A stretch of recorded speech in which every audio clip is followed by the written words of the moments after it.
வணக்கம். நான் சாரலன். ஈழத்தமிழனாக அண்ணன் சீமானை நான் ஏற்கிறேன் என்றதுக்கு எனக்கு பல காரணம் இருக்கு. ஒரு தமிழனாகவும் எனக்கு காரணம் இருக்கு, அதோட ஒரு ஈழத்தமிழனாகவும் என்னோட காரணம் இருக்கு. ஒரு தமிழனாக ஏன் அண்ணன் சீமானை நான் ஏற்கிறேன் என்று நான் முதல் சொல்றேன். ஏனென்று சொன்னால் அதிகாரத்தை இழந்த தமிழினர் நாங்கள். இந்த உலகத்துல பாத்தீங்கன்னா ஆசியாவின் பாதிக்கு பாதி நிலப்பரப்பு வந்து காலடியில வச்சிருந்த நாங்கள் இன்றைக்கு ஒரு சின்ன துண்டு நிலம் கூட இல்லை. இந்த உலகத்துல இன்றைக்கு அதிகாரத்தை தமிழன் பிடிக்க முடியும் என்று சொன்னா ஒன்று ஈழத்தில் பிடிக்க முடியும், இல்லைன்னு சொன்னால் தமிழ்நாட்டில் பிடிக்க முடியும். ஆனால் மிக இலகுவாக ஜனநாயக முறைப்படி சட்ட திட்டங்களுக்கு உட்பட்டு மக்கள் மனம் மாறினால இன்றைய தமிழன் அதிகாரத்தை பிடிக்க முடியும் என்று சொன்னால் அது தமிழ்நாடு தான். ஒரு தமிழன் மீண்டும் அதிகாரத்திற்கு வர வேண்டும். அதிகாரத்துக்கு வந்தால்தான் எங்கள் வரலாறுகளை பல காலங்களாக பிழைபுலியாக எழுதி எங்கள் பிள்ளைகளுக்கே கற்பித்துக் கொண்டிருக்கிறார்கள். அதனை ஒரு தமிழன் அங்கு அதிகாரத்துக்கு வந்தால் தான் மாற்றி அமைக்க முடியும். என்னுடைய கடவுள்களை கூட இன்றைக்கு களவெடுத்து கொண்டிருக்கிறாங்க. இந்த உலகத்தை இந்த தமிழ் காக்கப்பட வேண்டும் என்று சொன்னால் தமிழன் அதிகாரத்தில் வேண்டும். அதோட பாத்தீங்கன்னா அந்த மண்ணையும் மலையையும் அங்கிருக்கும் காக்கை குருவிகளுக்கும் அண்ணன் சீமானவன் அண்ணன் சீமான் பாத்தீங்கன்னு சொன்ன அரசியல் செய்து கொண்டிருக்காரு. அதனால் அண்ணன் சீமான நான் இருக்கிறேன். ஒரு ஈழத்தமிழனாக நான் ஏன் ஏற்க வேண்டும்? ஈழத்தமிழர்களை அண்ணன் சீமானை ஏற்க வேண்டும். இன்றைக்கு 2009 ஆயுத போராட்டத்திலே நாங்கள் தோற்று விட்டோம், அதுல எந்த மாற்று கருத்தும் இல்லை. ஆனால் அரசியல் ரீதியாக இன்னும் தோற்கவில்லை, அது தொடர்ந்து கொண்டுதான் இருக்கிறது. தமிழினத்திற்கான ஈழத்தமிழர்களுக்கான விடிவு 2009 முடிந்து விட்டதுன்னு கேட்டா இல்லை, இன்னும் முடியல. அரசியல் ரீதியாக இந்த ஐநா மன்றங்கள்ல நாங்கள் எங்களுக்கு தேவையான நீதியை பெற்றுக்கொள்வதற்கான வழிகள் 1000 இருக்குது. ICC, international criminal court, ICC court of justice சொல்லி பல நீதிமன்றங்கள் இருக்கின்றன. அங்கெல்லாம் எங்களுடைய பதிவுகள் இன்றும் பதிவு செய்யப்படையில்லை. இவ்வளவு பெரிய இனப்படுதல் நடந்தும் அது பதிவு செய்யப்படையில்லை. அது காரணம் என்று சொன்னால் எந்த நாட்டில் இருக்கிற மாநிலம் கூட எங்களை இன்னும் திரும்பி பார்க்கவில்லை.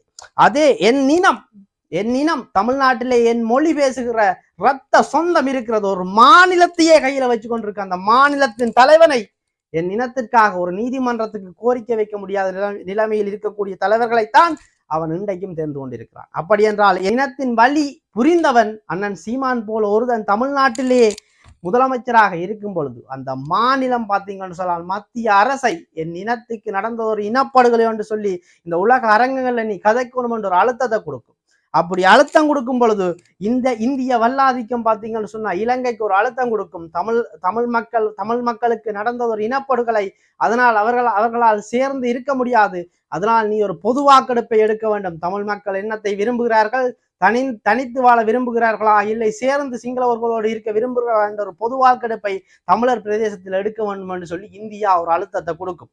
அந்த அழுத்தத்தின் மூலம் எங்களுக்கு தேவையான சுயநிர்ணய ஆட்சியை நாங்கள் பெற்றுக்கொள்ள முடியும். இதனை இந்த ஐரோப்பியாவில் இருக்கக்கூடிய நாடுகளோ இல்லை என்று சொன்னால் ஆஸ்திரேலியா, கனடாவிலேயும் தமிழர்கள் எல்லாம் இருக்கிறார்களே, அங்கு இதனை சாத்தியமாக்க முடியாதா என்று கேட்டால் எங்களால் முடியும். இந்த ஒரு நாட்டின் அரசியலை எங்களுக்கு ஏற்ற மாதிரி மாற்றணும், அந்த நாடு எங்களுக்கு ஆதரவு தெரிவிக்கும் என்றால் பல ஆண்டுகள் எடுக்கும். ஏற்கனவே என்னிடத்தில் ஒரு மாநிலம் இருக்கிறது, அங்கு வாழ்பவர் எல்லாம் தமிழன், என் ரத்த சொந்தம். அந்த இடத்தை தவிர்த்து விட்டு உலக அரங்குகளில் விடுதலை தேடுவது முட்டாள்தனமாக நான் பார்க்கிறேன். அப்ப அந்த இடத்தை தவிர்த்துட்டு எப்படி இந்த தமிழர்கள் எல்லாம் தமிழர்களுக்கான சுதந்திரத்தை நோக்கி நகர்கால் என்று தெரியல. அந்த ரகசியத்தை இவர்கள் மறைத்து கொண்டிருக்கிறார்கள் என்றால் வெற்றியை நோக்கி நகரும் பொழுது இழுத்து பிடிப்பவர்கள் தான் இவர்கள். அப்படியானவர்கள் தான் ஈழத்தில் இருந்த அண்ணன் சீமானை எதிர்த்து கொண்டிருப்பார்கள். அதால நீங்கள் தயவு செய்து அண்ணன் சீமானை ஒருவன் எதிர்க்கிறான்னு சொன்னால் அவனை நீ சந்தேக கண்ணோட பார். அண்ணன் சீமானை ஒருவனை ஏற்கிறான் என்றால் அவன் தலைவர் பிரபாகரனை ஏற்பான், அது 100%, அதுல மறக்கல. அதுபோல தலைவர் பிரபாகரனை ஏற்பவர்கள் அண்ணன் சீமானை வெறுப்பவர்கள் கொஞ்சம் பேர் இருக்கணும். ஆனால் அவர்கள் உண்மையாகவே தலைவரை நேசிக்கிறார்களோ என்று கேட்டா அது கேள்விக்குறியா இருக்கு. ஆனால் தலைவர் பிரபாகரனை வெறுப்பவர்கள் அண்ணன் சீமானையும் வெறுப்பார்கள். யார்? இபிடிபி, இபிஆர்எல்எஃப், டெலோ, பிளட் இப்படியானவர்கள். ஏன்னு சொன்னால் தலைவர் விடுதலை புலியை உருவாக்கிய காலப்பகுதியில் தமிழகத்தின் விடுதலைக்காக அவர்களும் அமைப்புகளையும் இயக்கங்களையும் உருவாக்கினார்கள். தங்கள் கையில் ஆயுதங்கள் வந்த பொழுது, தங்களிடம் அதிகாரம் வந்த பொழுது தமிழ் மக்கள் எல்லாரையும் கொன்றார்கள். சிங்கள இராணுவத்தோடு சேர்ந்து துரோகம் செய்தார்கள். தமிழ் பெண்களை கற்பழித்தார்கள். அப்படியானவர்களை எல்லாம் தலைவர் சுட்டு கொன்று புதைத்த அதன் வம்சாவளியும் அந்த அமைப்புகளில் இருந்தவர்களும் இன்று தலைவரை எதிர்த்து கொண்டிருக்கிறார்கள். விடுதலை புலிகளை எதிர்த்து கொண்டிருக்கிறார்கள். புலிக்கொடியை எதிர்க்கிறார்கள். அவர்களும் அண்ணன் சீமானை எதிர்ப்பார்கள் என்பதை நீங்கள் மறந்துடக்கூடாது. அதனால் நீங்கள் வடிவா தெரிஞ்சு கொள்ளணும். அண்ணன் சீமானையும் தலைவர் பிரபாகரனையும் ஒருவன் ஏற்கிறான் என்றால் அவனை நீங்கள் நம்பலாம். ஆனால் நான் தலைவர் பிரபாகரனை ஏற்கிறேன், ஆனால் அண்ணன் சீமானை ஏற்கவில்லை என்று சொல்லி விமர்சனம் செய்கிறாண்டால் அவனை நீங்கள் சந்தேக கண்ணோடு தான் பார்க்கணும். அதை மாதிரி தெரிஞ்சு கொள்ளணும். நான் இது யாருக்கு சொல்றேன்னு சொன்னால், என்னிலும் இளைய தலைமுறை பிள்ளைகள் வந்து கொண்டு இருக்கிறோம். நிறைய பேர் இந்த அரசியலை பார்த்து கொண்டு இருக்கிறீங்க, அவங்களுக்கு சொல்றேன். நீங்க வடிவா கவனிக்கணும். வடிவா நீங்க இந்த விஷயத்தை ஆராய்ஞ்சு என்று சொன்னா, இதுல நாங்க புல விட்டோம்னா இன்னொரு டாக்டர் அடிச்சுனா நாங்கள் தேர்ந்தெடுக்க வேண்டி வரும், இன்னொரு கருணாமான நாங்கள் பார்க்க வேண்டி வரும். அதால நீங்கள் அரசியலை தெளிவாக புரிந்து கொள்ள வேண்டும். வடிவா திரும்பவும் சொல்றேன், அண்ணன் சீமானையும் தலைவனையும் ஒருவன் ஏற்று கருத்து சொல்றாண்டால் அவனை நீங்கள் ஏற்கலாம். ஆனால் தலைவரை நான் ஏற்கிறேன், அண்ணன் சீமானை நான் ஏற்கவே மாட்டேன் என்று ஒருவன் சொல்றாண்டால் அவனை சந்தேக கண்ணோடு பாருங்க.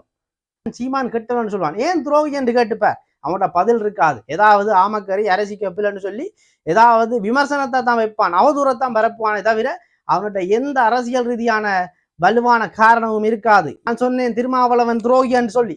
திருமாவளவன் ஏன் துரோகி? 2009 காலகட்டத்தில் பாத்தீங்கன்னா திமுக என்ற ஒரு கட்சி எங்களை கொல்லுவதற்கு துணை புரிந்த ஒரு தமிழ்நாட்டில இருந்த ஒரு துரோக கட்சி. அந்த துரோக கட்சியிலிருந்து வைகோ மற்றும் அன்புமணி ராமதாஸ் போன்றவர்கள் கூட விலகினார்கள். விலகும் பொழுது திருமாவளவன் அவர்களை கேட்டார்கள், நீங்கள் மட்டும் திமுகவில் இருந்து வெளியே வந்து விட்டீர்கள் என்றால் தமிழினத்துக்கு துரோகம் செய்த இந்த கட்சியை நாங்கள் வீழ்த்தி விடலாம், வெளியே வாருங்கள் என்று கேட்ட பொழுது கூட திருமாவளவன் அவர்கள் சொன்னார், நான் கருணாநிதிக்கு விசுவாசமாகத்தான் இருப்பேன் என்று சொல்லி அதை மார்தட்டி இன்றைக்கும் 2026 இன்றைக்கும் அதனை பெருமையாக கைத்துக் கொண்டிருக்கிற ஒரு மனிதன். திருமாவளவன் எதிரியாகிவிட்டானாம். அந்த கூட்டணியை 2009 இருந்து பாதுகாத்தவன் திருமாவளவன். 2009 இருந்து திமுக காங்கிரஸ் கூட்டணியில் விடுதலை சிறுத்தைகள் இடம்பெற்றதனாலேயே உலகமெங்கும் வாழ்கிற உலக தமிழர்களால் கடுமையான விமர்சனத்திற்கு உள்ளான பாவத்தை சுமந்தவன் திருமாவளவன். அன்றைக்கு மருத்துவர் ராமதாஸ், ஐயா நெடுமாறன், தோழர் தா பாண்டியன், அண்ணன் வைகோ, இந்த தலைவர்கள் எல்லோரும் சேர்ந்து என்னை, நீங்கள் ஒருவர்தான் திமுக கூட்டணியில் இன்னும் இருக்கிறீர்கள், வெளியே வந்தால் இந்த தேர்தலிலேயே திமுகவை ஒழித்துவிட முடியும் என்று வெளிப்படையாகவே கூட்டாக சேர்ந்து எல்லோரும் சொன்னார்கள். தலைவரோடு இருந்த நினைவுகள் எல்லாம் பகிர தெரிந்தவர், தலைவரிடம் உணவு அருந்திய திருமாவளவனுக்கு தமிழினத்தை வீழ்த்திய அந்த கட்சியை கூட வீழ்த்த மனம் வரையில்லை. கேட்டா சொன்னால் ஈழத்தில் இருக்கிறது தமிழீழ தேசியம், தமிழ்நாட்டில் இருக்கிறது தமிழ் தேசியம், ரெண்டுக்கும் வித்தியாசம் இருக்கின்ற ஒரு குழப்பகரமான ஒரு பதிலை சொன்னார். பாரிசாலனை ஏன் துரோகின்னு சொன்னீங்கன்னு கேட்டார்கள். தமிழ்நாட்டில் பல தமிழ் தேசியவாதிகள் இருக்கலாம், ஆனால் தமிழ்நாட்டில் தமிழர்களுக்கு இருக்கக்கூடிய ஒரு தமிழ் தேசிய கட்டமைப்புன்னு சொன்னால் அது அண்ணன் சீமான் தான். ஒரே ஒரு கட்டமைப்பு தான் இருக்குது. அந்த கட்டமைப்பு முதல் அதிகாரத்தை பிடிக்கணும் என்ற ஒரு தமிழ் தேசியவாதி நினைப்பானா, இல்லையென்றால் அந்த கட்டமைப்பு அடித்து உடைக்கணும் என்றதான் நினைப்பானா? அண்ணன் சீமானை விமர்சித்தால் நான் பாரிசாலன துரோகி என்று நான் சொல்ல வரே இல்லை.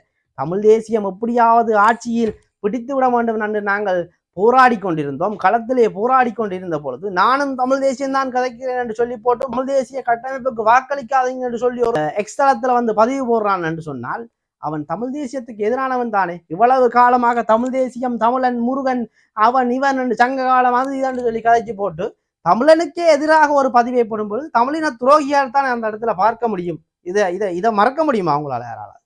அதனால் அவர் துரோகி என்று சொன்னேன். அதை முதல் தெரிஞ்சால் இப்படி திருமாவளவன் செய்த மாதிரி, அந்த பாரிசாலன் செய்த மாதிரி சீமான் செய்த ஏதாவது ஒரு விடயத்தை காட்ட முடியுமா? காட்ட முடியாது. திருமண விழாக்கள்லையும் இறப்பு வீடுகள்லையும் திமுகவை சந்திச்சதை வச்சுதான் அவங்களால ஒரு பரப்ப முடியுமே தவிர எது இன்றைக்கு வரைக்கும் திமுகவோட கூட்டணிக்கு போனோண்டு எந்த நாம் தமிழர் கட்சியை சேர்ந்தவனும் எந்த நாம் தமிழர் கட்சி பொறுப்பாளர்களும் அண்ணன் சீமானோ திமுகவோடு கூட்டணி என்று சொல்லி அறிவிக்கேன். ஆனா இவர்கள் அவதூறுகளை பரப்பி கொண்டிருக்கிறார்கள். அப்ப எவ்வளவு இழிவான மனநிலையை கொண்டவர்கள்.